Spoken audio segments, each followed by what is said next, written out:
মুসলমান আল্লাহর গোলাম, আল্লাহ রাব্বুল আলামিন দুনিয়ার ভিতরে সৌন্দর্য মণ্ডিত করে যে একটা দুনিয়া আল্লাহ তাআলা সৃজন করেছেন, এবং এই দুনিয়ার ভিতরে আপনি আমাকে দুনিয়ার মেহমান হিসেবে পাঠাইছেন। এই মেহমান হিসেবে পাঠানোর এটার একটা লক্ষ্য উদ্দেশ্য আল্লাহ রাব্বুল আলামিনের আছে না নাই?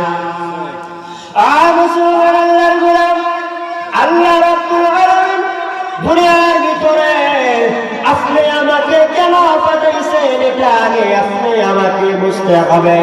যদি এই বিষয়টা আগে বুঝতে পারি তাহলে দুনিয়ার ভিতরে দুনিয়ার যে উদ্দেশ্য নিয়ে মহান রব আপনি আমাকে পাঠাইছেন এটার উপর আমল করা সহজ হয়ে যাবে, ঠিক না? আগে উদ্দেশ্য বুঝতে হবে। উদ্দেশ্য ভাইজান একটাই, সেটা হইল আমরা যেন দুনিয়ার ভিতরে আসছি কথা ঠিক, দুনিয়ার ভিতরে আসার পর আমরা ক্ষমতা পাইলাম কথা ঠিক, শক্তি হয়েছে কথা ঠিক, ধন দৌলতের অভাব নাই, কিন্তু এটা আপনার আর আমার করণীয় ছিল না। আপনার আমার জন্য করণীয় ছিল আমরা মহান রবের গোলাম হিসাবে পরিচিত লাভ করা। আল্লাহ রাব্বুল আলামিন দুনিয়ার ভিতরে আপনি আমাকে পাঠাইছেন আল্লাহ রাব্বুল আলামিনের গোলাম বান্দা হিসেবে পরিচিতি লাভ করার জন্য। কিন্তু না, আমরা দুনিয়ার ভিতরে আসার পর আমরা কেমন জানি নিজেরাই মনিবদের মতন পরিচয় শুরু করে দিলাম। আমরা নিজেরাই নিজেদের ব্যবসা বাণিজ্য করিয়া আমরা নিজেদের এরকম বিভিন্ন প্রকারের চাকরি বাকরি করিয়া আমরা কিছু অর্থ এবং দৌলতের মালিক হয়ে গেলাম, যার কারণে আসল মালিকরে ভুলে গেলাম। এবার আসল মালিকরে ভুলে যাওয়ার বদলতে কি পাইলাম? আসল মালিকরে ভুলে যাওয়ার কারণে আমরা দুনিয়ার ভিতরে এটা একটা পরীক্ষার হল ছিল, কিন্তু পরীক্ষার হলে দুনিয়ার ভিতরে এমন কোন নজির নাই যেখানে স্বয়ং পরীক্ষার ফলের ভিতরে ছাত্রের কোনো ভুলের কারণে আক্রমণ করে।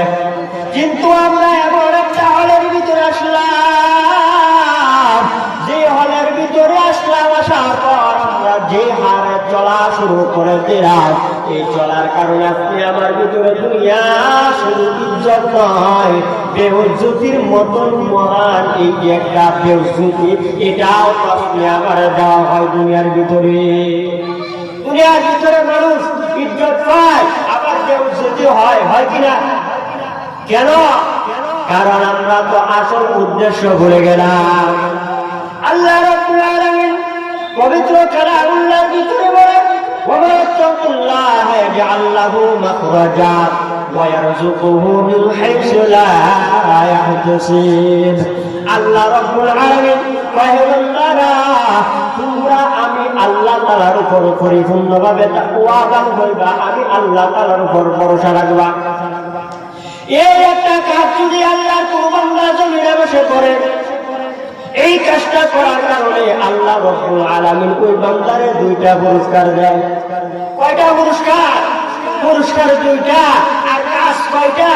একটা মাত্র কাজ, আর পুরস্কার দেয় দুইটা। এই হলো আমাদের মনিবের পরিচয়, ঠিক না?